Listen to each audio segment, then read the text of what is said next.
Ladies and gentlemen, aliens, whatever you identify in this wonderful, beautiful world, welcome into the Hunter Houston ESG podcast. And we're back to talking video games, which everybody wants to hear about. Now, before we get started, let's give a shout out to PlayStation 8 Dead Podcast, Will Schultz, and of course, Sean the Man Powers, who is still single, of course, the Radical One, Reggie, and then James, who I just happened to like watch an infinity loop of him showing off like a gazillion games the other day. I'm like, this can't just be one episode. It was just one episode. Crazy.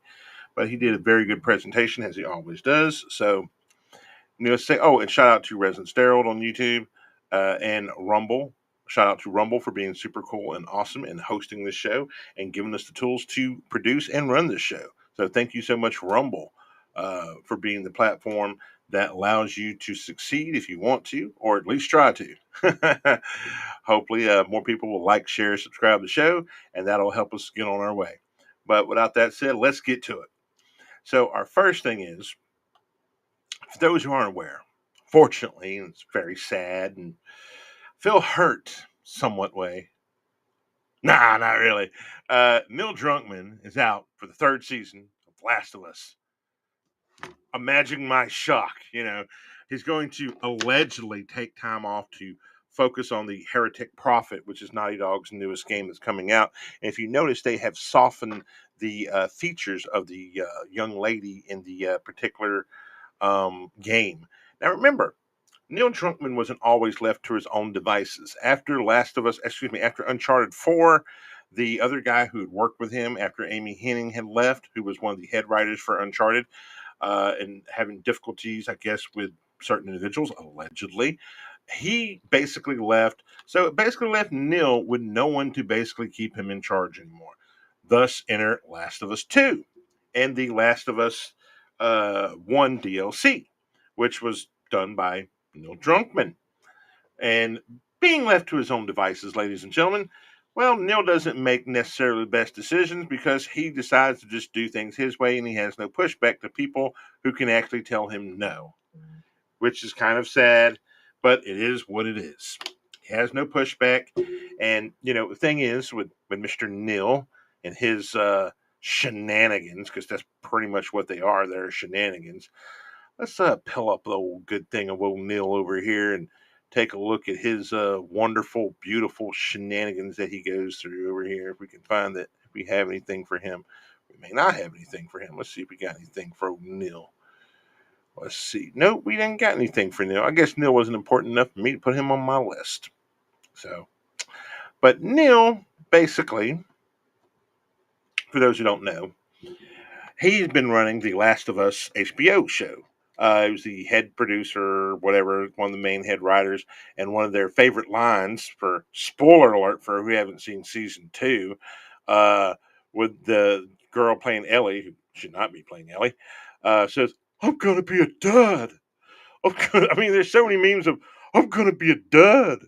It's ridiculous in the sense of "I'm gonna be a dud," and just it's not even funny.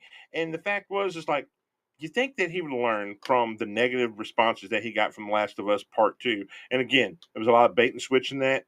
And the only reason when that game made money is because you couldn't take it back and it was set during the pandemic where you couldn't go in stores. Guarantee you, if you could have went in stores during that part of the scamdemic, uh, that game would not have made the money that it made to justify, the bullcrap they did. And then of course the multiplayer is coming. I did numerous episodes where they said beforehand that the multiplayer is coming. A lot of people bought it because the Last of Us 1's multiplayer was actually pretty good and decent. And of course, Uncharted 4's multiplayer was a banger. I still have friends playing Uncharted 4 multiplayer, and they still love it and they still play it religiously. I mean, even I hop on it from time to time still. And there's still a ton of people playing it. It's actually a good game. But that was not all him. That's when he basically started working on the Uncharted. And the thing is, if you look at his record of when he came in the Naughty Dog, it's not nothing much you can really think about, to be honest with you. He was supposed to do a remake of Jack and Dexter for Naughty Dog, and he chose to do Uncharted. I mean, no, not Uncharted, but The Last of Us, which he got very lucky with that. They took from a lot of different things, that's nor here or there, and then him working on Uncharted 4 and working his way up the ranks. I don't think that he worked his way up the ranks. I think he nagged his way up to the ranks. It's like, do you know who I am? Do you know what I worked on? But him being fired, or excuse me, allegedly being fired to work on other projects like the PlayStation 5 Heretic Prophecy, and maybe he might basically take that as a lesson and learn. I doubt it. Um, I think a lot of people will basically be very skeptical, and they won't. I mean, of course, you have your loyal supporters that support anything. It's like he could do no wrong. This could be the greatest game ever. And then you have people like me who are just gamers, like, dude, if it's a good game, I'll support it, and I'll say you did a good job. Game sucks. Game sucks. I hope it doesn't suck. I hope it's like Uncharted 4, Last of Us Part 1. But not Last of Us Part 2, which sucked and no one liked. I don't care how much you want to lie to yourself and say you liked it, you're a liar. Unless you're just brain dead. Yes, I went there. So moving on from Neil Druckmann, let's talk about Microsoft Game Studios and their massive layoffs. Let's take a look at this. Look at this over here. Look at all these layoffs. Over 9,000 employees. Why so many layoffs? Now the good thing is Perfect Dark may not come out anymore, so that's great. Or that pretty much shut that down because what they were going to do to it, make it trash. So that to me is kind of a good thing. The problem is they say cost cutting and the larger trends of trying to cut across. Okay, first off, you wouldn't have to cut those 9,000 employees if you didn't buy Activision and then buy all these other studios. And you can't keep cutting projects and expect people to want to stay around. And I blame this mainly. I mean, and I don't feel sorry for those developers because maybe they'll be like Expedition 33, uh, Claire Expedition 33, and they will be a team of 30 people who will make an amazing game that will be a contender for Game of the Year. But I basically blame most of this, and I'm not even joking, most of this should be blamed on Phil Spector. Now, Phil is an awesome guy. He's amazing. He's a great salesman. He's got the look, you know, somewhat handsome guy at one point in time, or at least, I'll give him credit for that. And, he sells you a good product, or at least he's a good BSer. And he's not going to retire anytime soon. In other words, you're going to have to force this guy out. Paycheck's too good, and he's too much of a snake oil salesman, allegedly, to be taken out of that position. I too, basically, if I was in that position, making cakewalk money, telling people what games they should or shouldn't make, I'd be doing the exact same thing. I don't blame that guy. It's a little on the bad take for him to do the things that he's doing and just say it's like the best thing he could have did, even though those people were laid off, was take a pay cut of like maybe 1 or 2 million and say, I'm gonna donate that to a homeless shelter, or I'm gonna donate that to independent gaming, whatever, for people to make independent games that come to me, or some type of thing he can set up. Nope, I'm gonna continue to make my mad loot. I'm gonna continue to be like this cool guy who's a great salesman but doesn't deliver. So it's sad about Microsoft, but there's a few games that probably shouldn't have been getting made or had certain things in them. I'd like to think that maybe they're rehauling Fable. I don't like that the some of the Forza team was let go, because even though I do not like racing games, yeah, those Forza games are mad beautiful. They're well done. Every car is detailed. And I remember when the Forza team, if any of them are originally part of the original teams, was Project Gotham Racing, and that is a long time ago. That's a video game question that you could give out to your friends, like, "Hey, what was the original Forza team called?" And they're like, "Or what was the original Forza game?" Project Gotham Racing. Yes, I've been gaming for quite a long time to know silly things such as so. Now, I can only hope that because they still have the Activision, they own Activision, so forth and so on, all these different game titles, these IPs, that they will remake a Pitfall, because that way they don't have to pay for another Indiana Jones. You don't have to pay Disney money, okay? You can just make a Pitfall game using the engine you already have from Indiana Jones game you've already made, which is unbelievably good.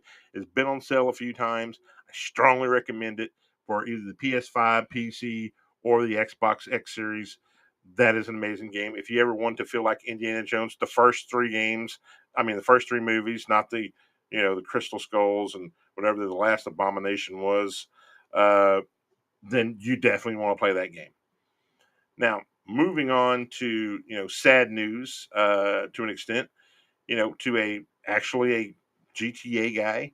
Has been in many different movies, many different games, and I forgot he was in this particular movie. And this is a great movie. Michael Madsen has passed away, ladies and gentlemen, and it's unfortunately that he has passed away. But look at these cool freaking movies that he has been in: Boondock Saints, Kill Bill, Reservoir Dogs, Thelma and Louise, Free Willy, Donnie Brasco, Once Upon a Time in Hollywood, of course, because that's Quentin Tarantino. War Games, which I forgot he was in War Games. The Getaway, which I forgot he was in that. But this one right here, Beyond the Law with Charlie Sheen, that is a great movie. I've actually recommended that to the was it Bad Pizza? Was it Cold Pizza Bad Movie Party on YouTube? I've actually recommended them watch that movie. Has a bad but good movie. That's an unbelievably good movie. That's probably Charlie Sheen's best movie of like in general, or Carlito Estevez, because that's his real name, Carlito Estevez, which would be Charlie, and then his original name, last name is Estevez.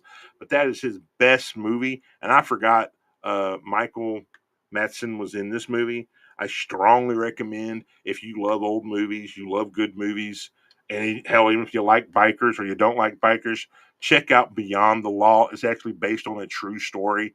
Damn good movie. Of course, everybody knows Reservoir Dog. Everybody knows Kill Bill. I forgot he was in Free Willy.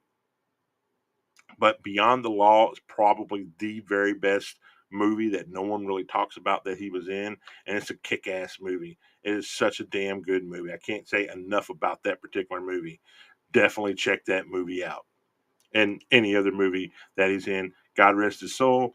Lived to 1952 to present day. Died right before 4th of July, and he's originally from Chi-Town or Chicago or Chicago, for those who are Ace Ventura fans. And it's very sad, man, to see like all these people you grew up watching on TV or watching certain things, and those guys pass away. Very sad, because you want to like, oh, you don't want to feel that way about them, but people get old, things happen. But definitely check out a little bit of his catalog. Um, so that's one of those things that's it's kind of important, at least a little bit. And moving on to some happier news. Now, if you're a COD fan, or for those who don't know, Call of Duty, and if you happen to be a long lover of old music videos and silly shenanigans, there we go. I learned how to speak English eventually. Then you would want to check out the Beavis and Butthead. Yep, Beavis and Butthead. Let's get a full screen of that bad boy there. And check this out. Beavis and Butthead are actually going to be in COD. I don't want to play the thing because it's actually their voiceovers. But that looks pretty awesome. You got them. I mean, of course, they're not going to have AC/DC and Metallica shirts because, how Lars is. He probably wants that money. It's like, oh, I'm going to have that money. But it's kind of cool if they're in the game. I love that a lot. And for people who are, big fans of their shenanigans, they just recently had like a couple of years ago, they did a movie and a new season on Paramount Plus. Check that out. It was super fun, super cool. Especially the Beavis and Butthead new movie was just hilarious. Where it's like, oh yeah, we have white privilege. Yeah, we got white privilege. Yeah, it's pretty cool. Yeah, but definitely worth checking out. I think it's really cool. If you love Beavis and Butthead, if you don't like Beavis and Butthead, I guess it may not be for you. I, for one, am a huge fan and look forward to trying to get those characters. And I don't even play the what is it? I can't think, the Warzone for Call of Duty, but I'll play it to unlock. I think it's Todd you unlock, and someone said you unlock the coach. So we'll see if you unlock everybody there. I'm not sure if you're going to, but if you do, that's going to be pretty freaking awesome. So I look forward to that. I think that's going to be cool. Now, moving on to the last thing on the list for today. As I mentioned, with Microsoft burning things down, nothing would be complete without talking about burning without letting it burn, with a good old fashioned little love from a certain artist who's probably happy that Daddy's home, allegedly, with the P. Diddy trials taking place, and him being basically only hit on prostitution or transporting prostitutes, more or less. I mean, is that really a crime in New York where they say sex work is work? I was like, oh, you transport. I mean, and basically everybody was a willing participant, and you try to get him on some RICO charges because you're just trying to set him up. And the fact is, you didn't go after anybody who was actually involved. You're just trying to take down what you would consider the kingpin, and you didn't do it. So, it's one of those things. But let's say hello to a certain individual here, and that would be Usher's whole little look at that list. Now, I think his best song is not Daddy's Home or Hey Daddy. I think his best song is probably where's it at? Can You Help Me? I think that's the best song that he has. Let It Burn, of course, Burns good. You Got It Bad. Um, you Make Me Wanna. And then what else? Confessions Part 1 or Part 2, both great songs. But the one most people know him for, or the one that's played in the club all the time, is with Little John. There's so many great songs, man. He literally has like 2 lists worth of songs, and of course, it didn't have the one I was talking about. But so many good songs from all his albums, and really nothing else to say except the guy is just an amazing singer, amazing dancer, amazing talent. It's got a great catalog. If you love R&B music or you're into R&B, check him out on YouTube, Spotify, wherever, as if he needs me to plug him. But, I like to think people have never listened to him. Give him a shot, man. He's got so many great songs. And it's not just upbeat songs, it's love songs, songs about heartbreak, songs about him betraying a woman. So, check out Usher, man. I think he's cool. Uh, I always thought he made great music. Last week, what did I do? Country music, and I did like the best of Steve Perry. Well, actually, no, I broke down a song from Journey, Mother Father, basically being a pro Christian song without being a Christian song back in the day, because everybody back then in the 80s was a Christian in this nation before we started, because of Ted Kennedy and the changing of the bringing in foreigners or whatever, because she's like, oh yeah, we're gonna bring in people from Irish who are suffering. Yeah, it worked out great. We didn't bring in as many Irish and brought in everybody else but Irish. So now it's like that's nor here nor there. That's a whole nother conversation. So, ladies and gentlemen, oh yes, before we go, I am currently playing Infinity Nikki. I'm playing Mind's Eye, which I am disappointed that they need to do better on their checkpoints, because I have like gotten to like a very end of a chase point in the game.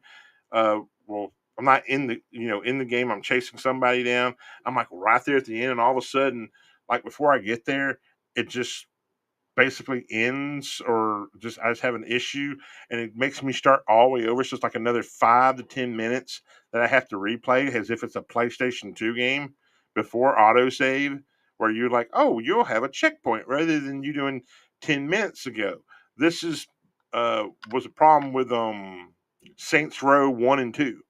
Is like they would have these long draw out missions, but wouldn't have any checkpoints. So you'd have to do like 15 to 20 minutes all over again, and you would hate it. And I love Saints Row too. But if you made a mistake, and they did make some corrections and patch some of that, but Saints Row 1, they ain't never patched that. And if you're like in a mission and you're like 10 to 15, 20 minutes into it, guess what, buddy? You're starting all over again. And I feel like that's disappointing in Mind's Eye. That should do a better job. Of course, I'm still rating on Ready or Not. I've been playing Assassin's Creed Chateaus. I've actually put in a lot of time into it. Shout out again for the Ghost for gifting me that. I really appreciate it. Also, another shout out to the Ghost for gifting me NCAA college football and Madden pack. So shout out to him for being awesome and cool and an amazing listener. Probably this is the only listener that's actually like sent me like legitimately good stuff that actually worked, rather than the one person who sent me Split Fiction and it was like already a used code. I was like, that's pretty lame, bro. But anyway, shout out to the Ghost for doing that. Again, like, share, subscribe to the show. Thank you to everyone who either watches, listens, or hears the sound of my voice in some form or way. Thank you for sticking around this long, and have a safe and wonderful day. Peace.